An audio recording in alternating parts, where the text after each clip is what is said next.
tardes, estamos aquí con Isabel Rada.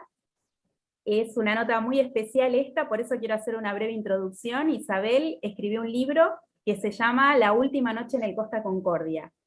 Y la idea de esta entrevista es que ella nos cuente un poco qué fue lo que pasó. Este es un canal más que nada para tripulantes, más que nada que ven tripulantes, y nos gustaría por ahí enfocarnos en qué podríamos hacer si nos pasa, si Dios nos lo permita, nos llega a pasar algo similar a eso. Sabemos que los cruceros son uno de los medios de transporte más seguros que hay, más seguros que el avión, más seguros que la carretera, y que si el desembarque se produce en forma tranquila, no tiene que ocurrir ningún accidente. Por otra parte, también que después de estas desgracias, como pasó con el Titanic, sirve para mejorar los procedimientos. Después del Titanic, se pusieron botes salvavidas para todos. Después del Costa Concordia, lo que pasó fue que se cambió que el drill de los pasajeros, el simulacro tiene que ser antes de la salida, también que los capitanes no se pueden alejar de la ruta, y esto, bueno, lamentablemente a costa de la vida de 32 personas.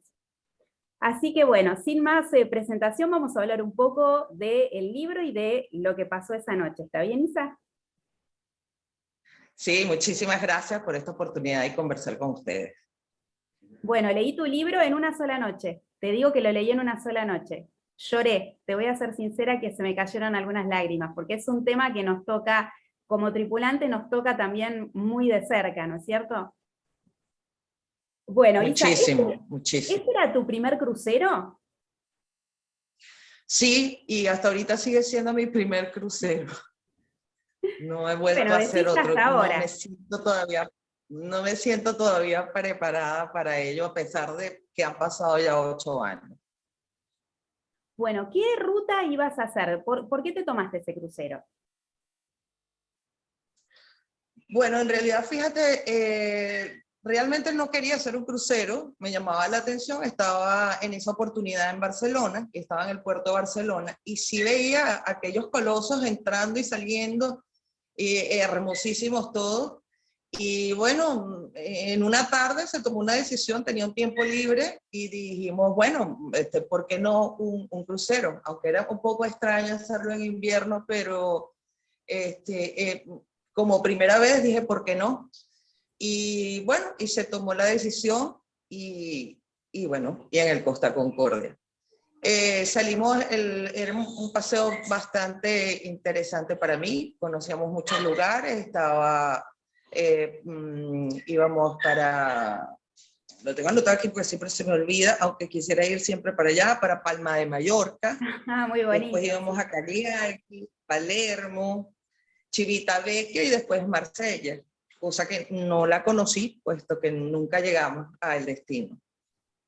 Pero sí llegamos a Il Giglio, que a pesar de que allí fue donde sucedió este naufragio, pues es una isla muy hermosa, a pesar del dolor y de toda la tragedia y por todo lo que pasamos.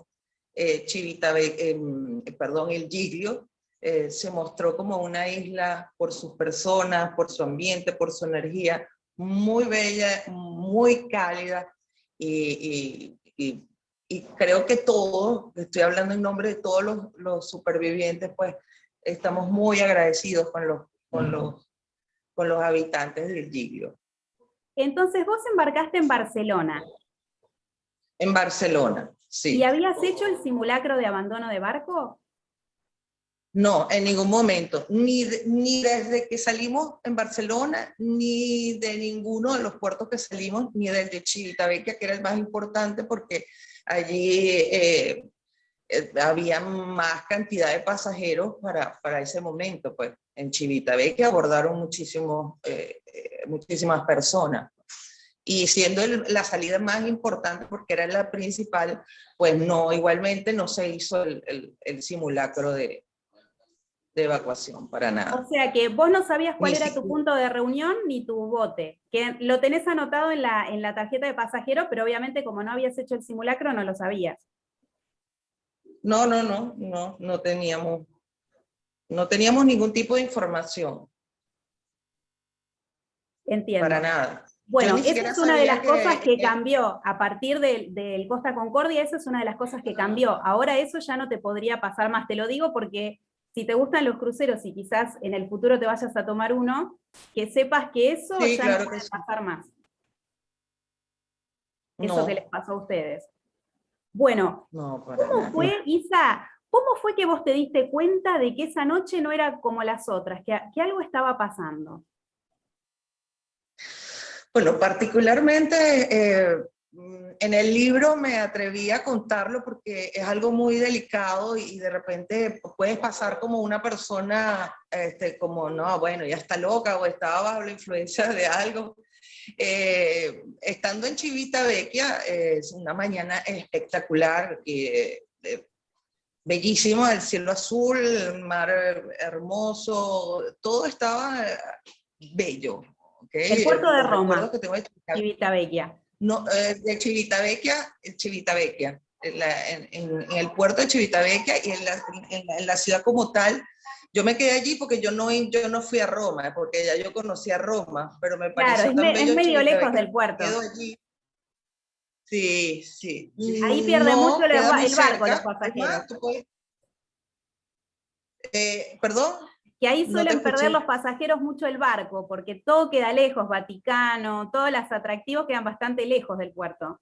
Sí, Roma, sí, sí, queda lejos. Entonces yo me quedé en el área cerca del puerto en Civitavecchia y bueno, un día espectacular, bellísimo y todo, pero yo estando en una de las plazas de Civitavecchia, pues porque hay muchos parques, hay placitas, hay lugares muy hermosos, hay caminerías hermosísimas. En una de esas yo tuve una increíble visión o no sé qué, o realmente no te puedo describir qué fue lo que pasó, pero sí vi una imagen que era la viva imagen de que simula la muerte, pues el hombre con la capucha negra, la hoz en la mano, y yo decía, bueno, nada, eso es un reflejo de alguna gárgola o alguna estructura que está alrededor y se está reflejando en un ventanal de un apartamento, de un piso de allí. Pues no, no había nada alrededor y esa figura estuvo allí durante, mira, aproximadamente, sin exagerarte, unos 3 minutos, que me daba chance de voltear y volverla a ver y de repente me fue calando un frío en los huesos, empecé a temblar, la pasé muy mal, tuve un momento muy álgido en mi vida, pero con un miedo, Un con un pavor, con presentimiento. algo que no tenía que tener, porque estaba el escenario, la pintura hermosa que yo tenía enfrente, pues no tenía nada que ver con aquella cosa que se estaba reflejando en el vidrio de un ventanal. Sí. Después de eso, bueno, quedé un poco incómoda durante todo mi paseo por Civitavecchia y no quedé bien y cuando tocan ya, que ya es acérquense al barco, ya vamos a abordar, pues ya yo iba incómoda, te voy a decir, muy cómoda y tenía como cierta inseguridad de montarme en aquel majestuoso barco que no te niego que hasta el sol de hoy, y no me pasa a mí nada más, sino que lo he consultado y he conversado con otros supervivientes que hemos quedado en contacto. Nosotros quedamos como con un cariño con el Costa Concordia, porque a pesar de todo, él se comportó como llamamos en derecho. Yo soy abogado, el buen padre de familia, él aguantó, él soportó, él se mantuvo hasta que salieron la mayor cantidad de personas del barco, ¿no? Entonces, Qué al hermoso ver aquella... lo que decís es hermoso, realmente es hermoso. Me tocaron muchas partes Sí, sí, de sí, tu libro.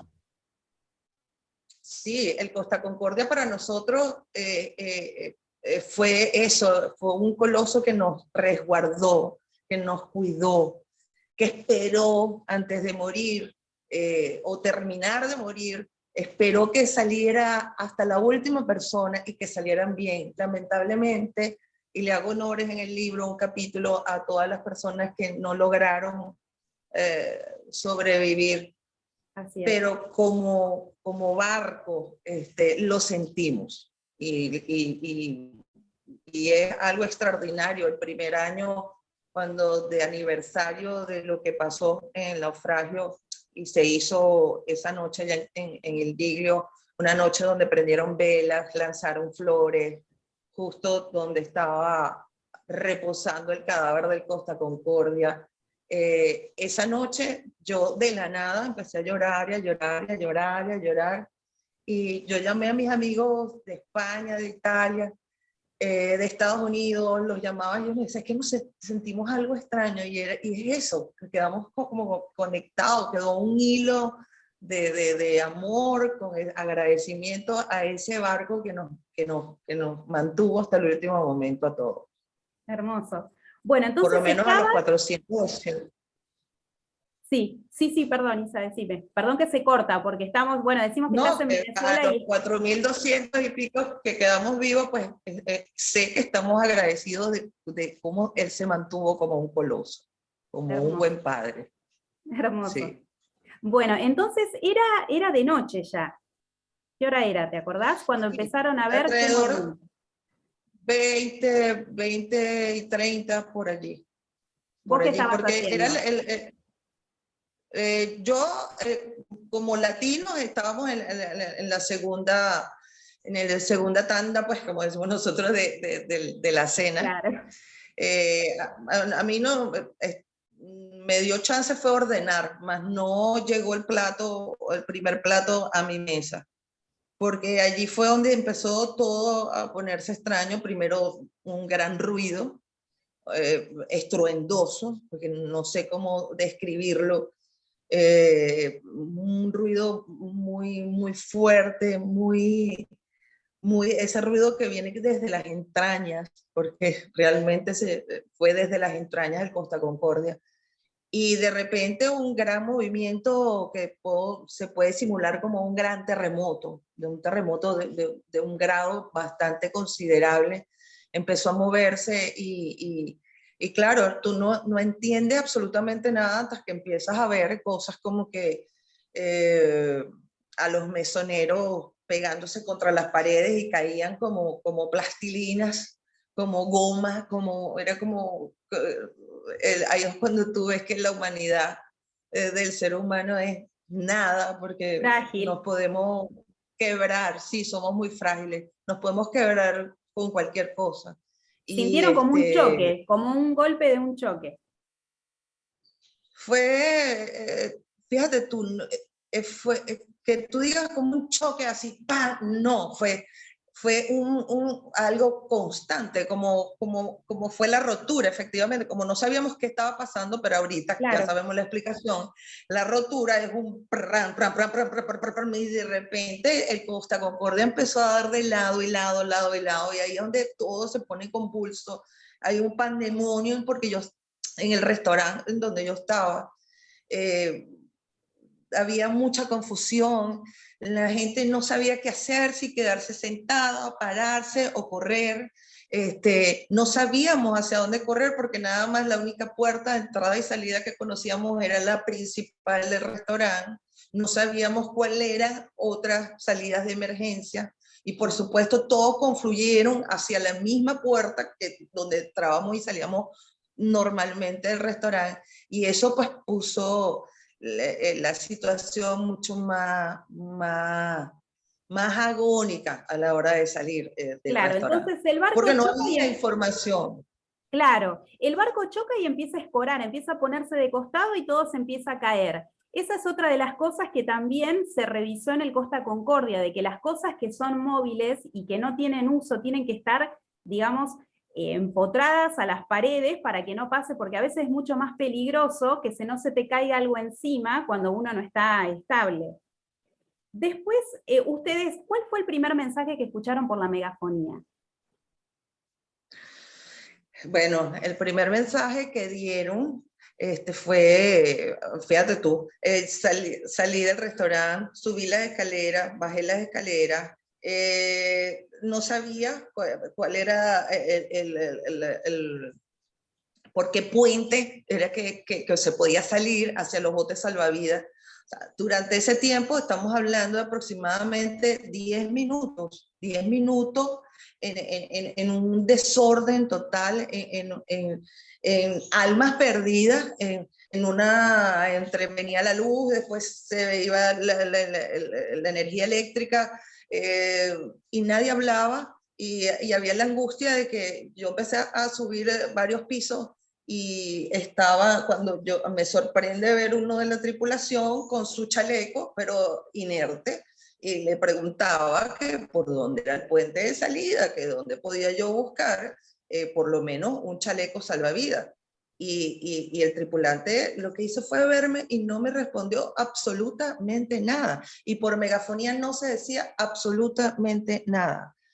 Hasta que por fin, en una de esas que vuelvo a bajar, estoy en el puente 4 y se abre una puerta, y cuando abre la puerta lo primero que veo es que sí hay un bote salvavidas y aire libre, y digo, nada, para allá, hacia allá voy.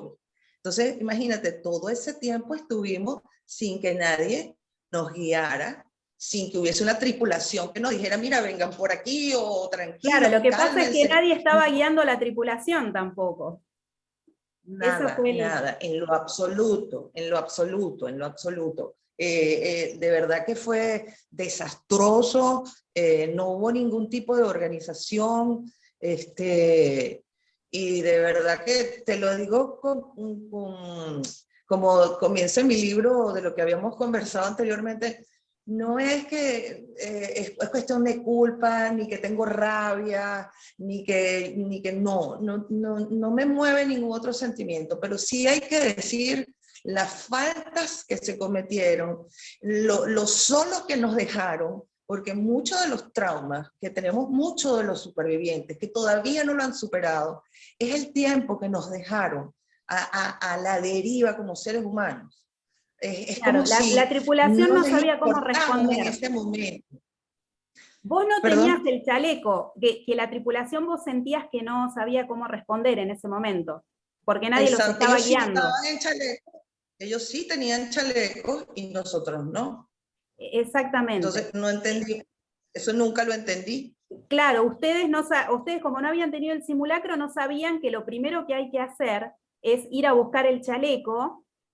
Por ejemplo, yo hace un par de años me tomé el Costa Fascinosa, un barco maravilloso, y lo primero que hice cuando llegué a la cabina, como mi hijo tenía en ese momento 5 años, fue pedir un chaleco de infante. Pero esas cosas son las cosas que a uno le dicen en el simulacro.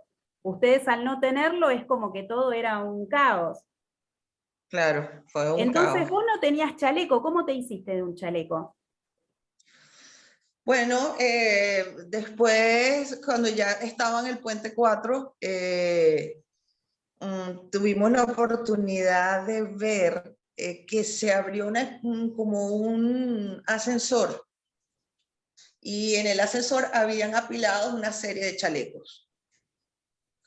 Por supuesto, cuando todos los que estábamos en ese puente 4 vimos aquello, pues fue en bandadas a buscar los chalecos. Por Claro. supuesto también, muchos de los chalecos se rompieron, perdieron la linternita, el pito, ya un chaleco roto ya no te sirve para nada. Para lo que tú quieres que te proteja, de ponértelo no se podía, la gente se caía una encima de la otra, se jalaban los chalecos, precisamente por el mismo caos y la desorganización y la falta de información que sucedió en ese momento. ¿Y después vos qué fuiste? Llegaste a ese bote y abordaste ese bote, que no era en realidad el tuyo, abordaste el bote que pudiste. Sí, porque en principio, como era, estaba tan convulso el puente 4, y la gente se veía cosas como que pisaban a las personas mayores, las llevaban por delante, había gente llorando que no sabía cómo ponerse el chaleco, era estaba muy, ¿cómo te explico? Era Caos. mucho confusión, mucho caos, mucha cosa. Mira, a mí me dio una familia me agarró por el brazo y me pidió que por favor les ayudara a ponerse los chalecos. Y entonces a la familia completa le puse los chalecos, le dije que se calmara, y entonces así empezaron a hacer varias personas a pedirme a mí que le pusiera los chalecos. Claro. Y yo me daba cuenta que yo estaba poniendo los chalecos, pero que yo no tenía chaleco. Entonces llegó un momento de que mi compañera de viaje pudo hacerse de 2 chalecos y me dijo, Isabel, me tiró el chaleco, y me dijo, ponte el chaleco que estás sin chaleco. Y entonces así fue que me lo puse. Después empiezas a ver que los pocos botes salvavidas que salieron, lo que se empezó a ver primero fue que unos quedaron colgando, otros no pudieron bajar, otros bajaron muy acelerado y cayeron en el casco porque ya estaba, cayeron, el Costa Concordia ya se estaba volteando. Sí. Sí, entonces cayeron encima, la gente gritando, otros lanzándose. Entonces, mira, yo no tenía chance tampoco de ver por dónde iba a salir yo. Eso Yo sumado decía, al bueno, viento, nada. ¿no? Al viento que había esa noche, que era tremendo. Bueno, mira, el viento estaba calmo. Así había un viento y de hecho en uno de los capítulos lo titulo El milagro del viento, que fue el que hizo, porque el Costa Concordia después que la roca lo rompe, o sea, lo rompe, lo escora, la palabra técnica no la tengo ahorita, él queda a la deriva porque nos quedamos sin energía eléctrica, nos quedamos a oscuras, él queda a la deriva, no hay nada, no hay motores prendidos, no hay nada, él queda a la deriva y es el viento quien lo regresa hacia la costa del Giglio. Pero no era un viento que tú digas que era muy fuerte, pero todo esto de la roca y la cuestión sí hizo que el mar, sobre todo el lado de donde él se volteó, que era hacia la costa, ahí sí el oleaje estaba muy fuerte. Y eso hizo que también muchos de los botes, como salían sin ninguna experiencia, porque quienes empezaron a abrir esos botes para que entráramos los pasajeros, la gran mayoría estaban vestidos de Filipinas. Eso nos hace Exacto, es pensar la tripulación civil del eran los barco, no era la cocineros, eran tripulación los oficial. chefs, eran los asistentes de cocina, Claro, quienes estaban manipulando los botes, y ninguno con el uniforme del Costa. Eso claro, sí es te la digo, tripulación ninguno civil con el del uniforme. barco. ¿Perdón? Y porque se veían las luces de Giglio, porque mucha gente saltó a nadar, o sea que se veía la costa. ¿Te daba Que la se sensación veía. de que estaba cerca, por eso tanta gente nadó para allá? Sensación, sí. Lo que pasa es que no se encontraban con las corrientes y el mar estaba bravo. Exacto. A pesar de que nosotros Tremendo. estamos navegando en Civitavecchia con un mar calmo, pero con Frío. todo este movimiento del Costa Concordia, pues las olas eran de 2 y 3 metros. Y nadar entre olas de 2 y 3 metros, más rocas alrededor, pues Más el no se frío, hizo porque era de fácil. noche. Es una decisión muy Sí, arriesgada sí. esa.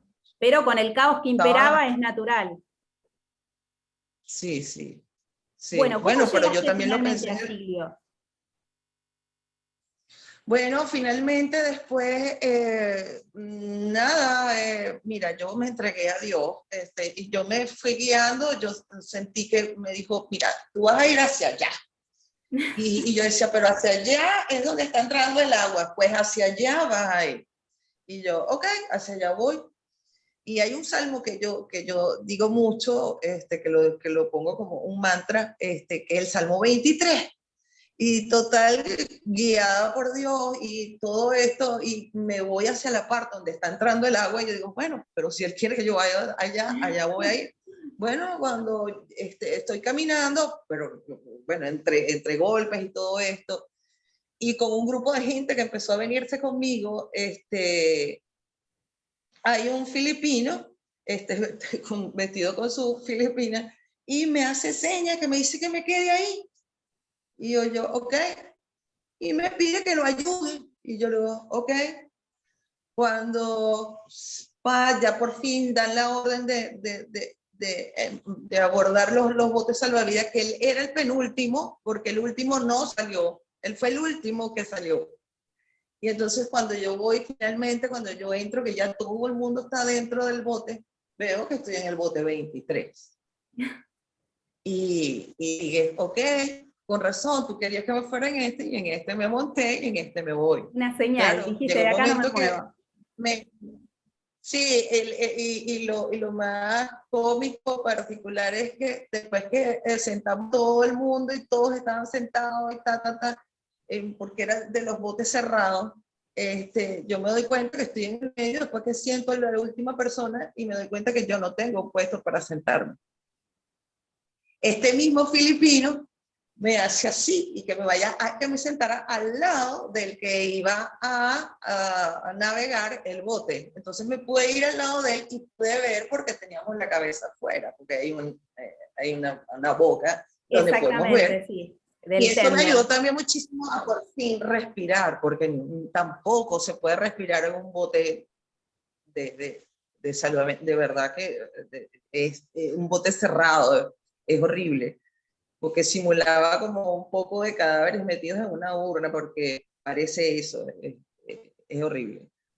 Pero O bueno, tuve sea la que te oportunidad das de cuenta respirar. que vos como pasajero y los chicos como tripulantes, nosotros como tripulantes recibimos muchos entrenamientos, pero realmente donde vos realmente ves cómo te vas a manejar es en ese momento, porque uno como ser humano hay héroes pasajeros y héroes tripulantes, es impresionante, no tiene nada que ver con el entrenamiento, tiene que ver con algo que uno tiene adentro que lo va a sacar o no en ese momento de desesperación y de caos. ¿Cuánto pasó desde el choque hasta que te sentiste a salvo? ¿Cuántas horas pasaron? Bueno, desde que escoró el Costa Concordia, allí estuvimos alrededor de 1 hora y media, con los mensajes diciéndonos que tranquilos, que eran los generadores, que ellos lo iban a arreglar. Después salió la primera y única vez que vi a la tripulación que estaba vestida de azul, una muchacha y un muchacho, un señor y una señora, que salieron y dijeron que nos pegáramos hacia la pared, que nos quedáramos tranquilos y que nos fuéramos a nuestros camarotes. Y el barco ya estaba entrándole el agua y yo le decía, ¿cómo vamos a ir a nuestros camarotes cuando está entrando el agua y el barco se está volteando? Eso no lo entendí jamás. Y por supuesto yo le dije a todos los que estaban ahí que de ahí no nos movíamos, que la única forma de salir del puente 4 iba a ser o lo lanzábamos o nos montábamos todos en un bote salvavidas, porque de otra manera no íbamos a cumplir esa orden. Y Y gracias así a Dios fue, que no la cumplimos. y así fue como te subiste al Sí, bote nos 23 y quedamos después y el llegaste a grupo, Giglio. después llegué al Giglio. Me estoy quedando sin batería, como... Una vez que desembarcaste, ¿qué pasó?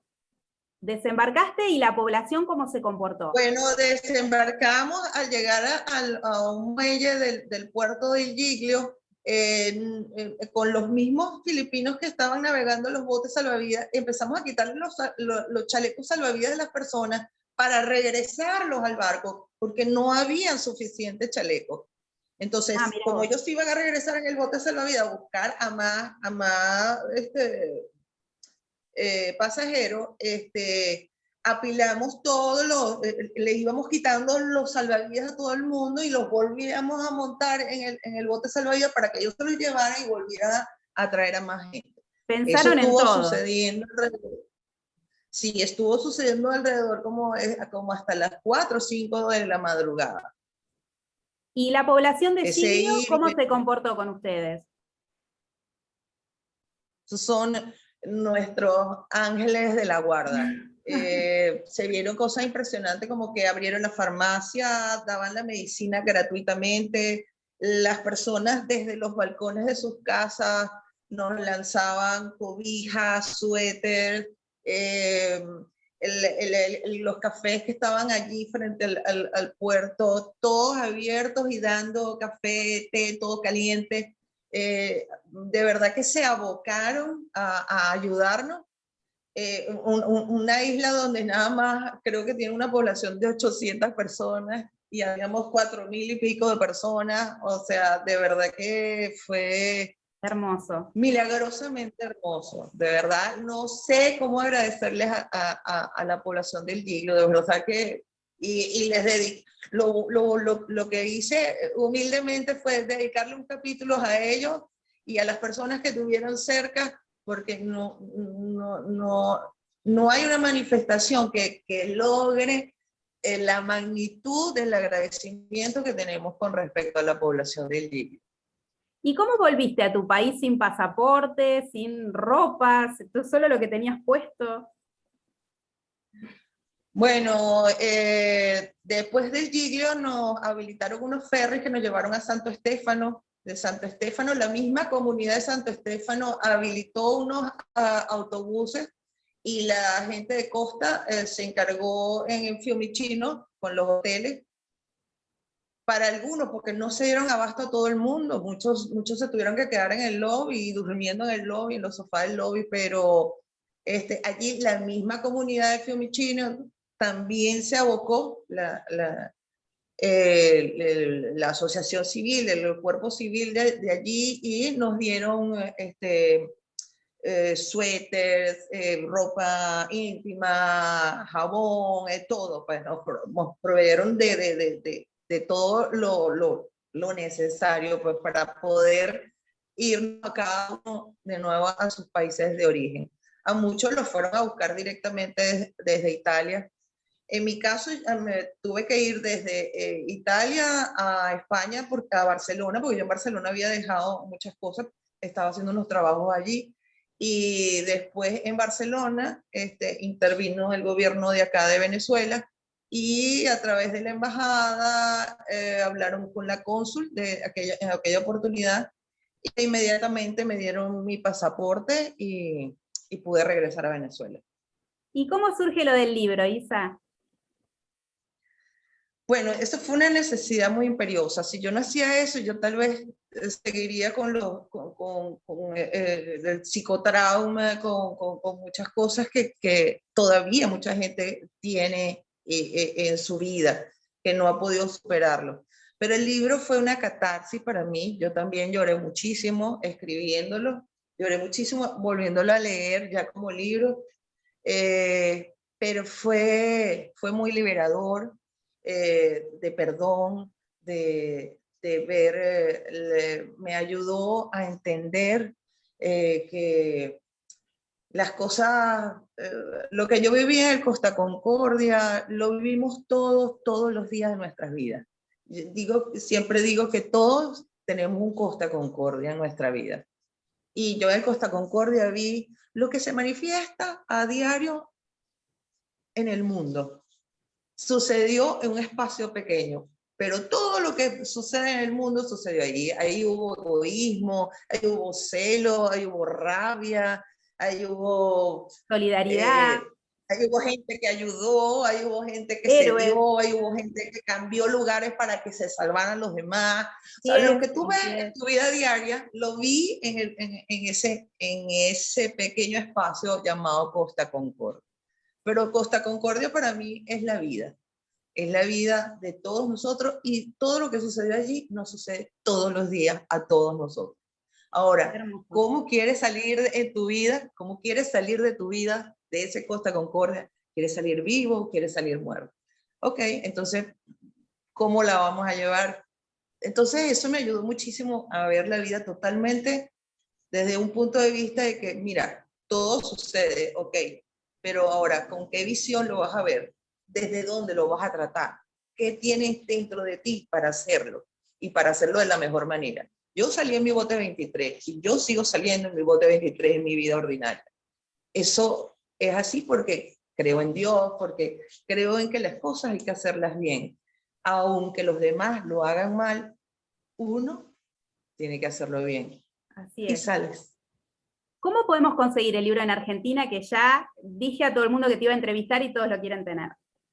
Ok, el libro pasó a otra editorial, una editorial venezolana que se va a encargar de esa distribución por toda Latinoamérica, porque es latina, está muy identificado con nosotros.